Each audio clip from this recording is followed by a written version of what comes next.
Sa video na to, ipapakita ko sa inyo kung paano ko ginagamit yung Shantahl Rejuvenating Set at yung Shantahl Facial Set. I gave you my heart.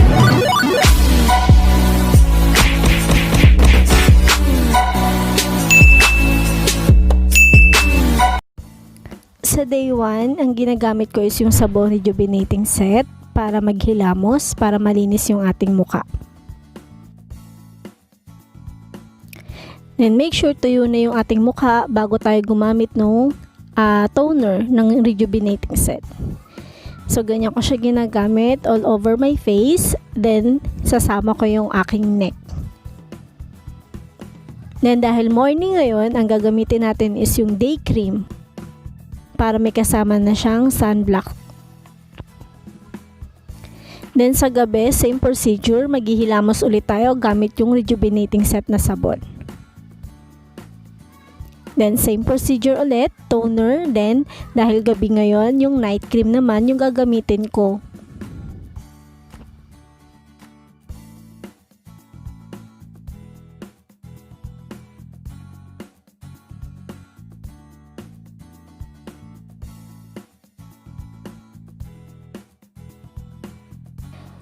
So pangalawang araw na natin ito ng paggamit. Uulitin lang natin yung procedure nung ginawa natin nung day 1 from morning.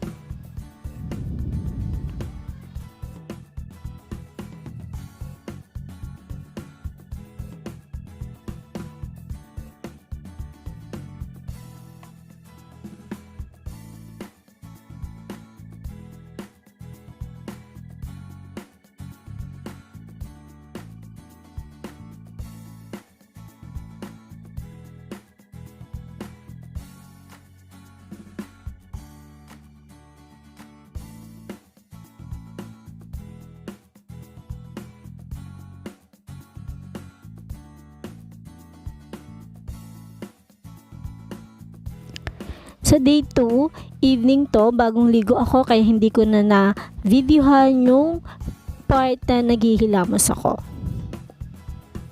Pero tapos na akong gumamit ng sabon dyan, ng Rejuvenating Set, kaya proceed na ako sa toner at sa night cream.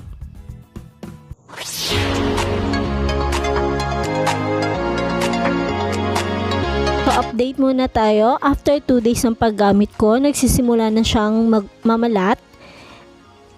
Ayan, pati sa noo ko, namamalat na siya ng pakonti-konti. At sa day 2, medyo sa face ko, nakakaramdam na rin ako ng konting hapde. Dahil sa pamamalat na rin siguro.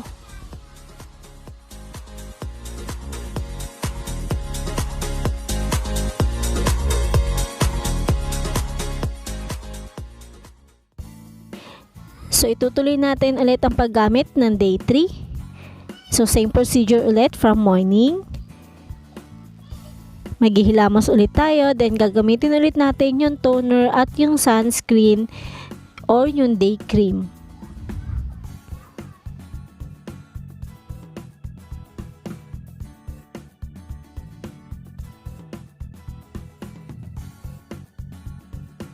Then sa gabi, after maghilamos ng Rejuvenating Set na sabon, proceed na ulit sa toner at yung night cream naman.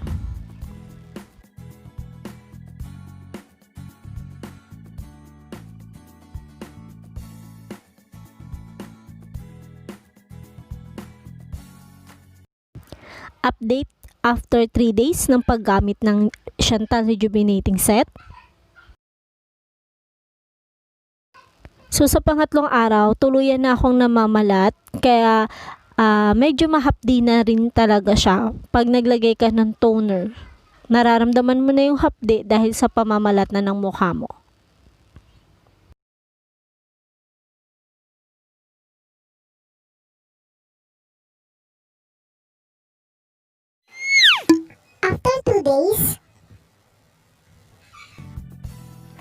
After 2 days na ipahinga ko yung aking face, tsaka ko naman gagamitin yung Shantahl Whitening Facial Set para ma-maintain yung pagkaputi at pagka-glass skin ng face ko. Sa pagkakataon to, wala na akong nararamdaman na hapde sa mukha ko dahil naipahinga ko na siya.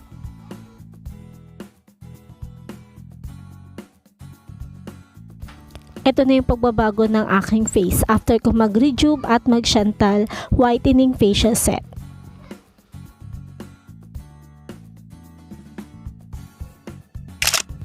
More selfie!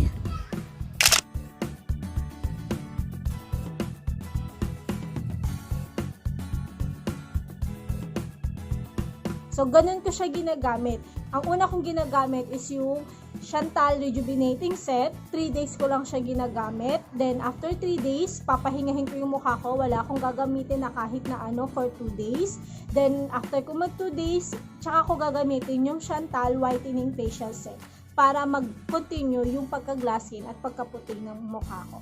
May ginawa rin akong video regarding dun sa pinagkaiba ng Shantahl Whitening facial set at Shantahl Rejuvenating Set. Kung hindi nyo pa napapanood, ilalagay ko po sa description box ang link para mapanood nyo din. And huwag nyo kalimutan mag-subscribe sa channel ko ha. And please hit the bell button para ma-notify ka every upload ko ng mga videos. Huwag nyo rin kalimutan na i-share at i-like ang mga videos ko.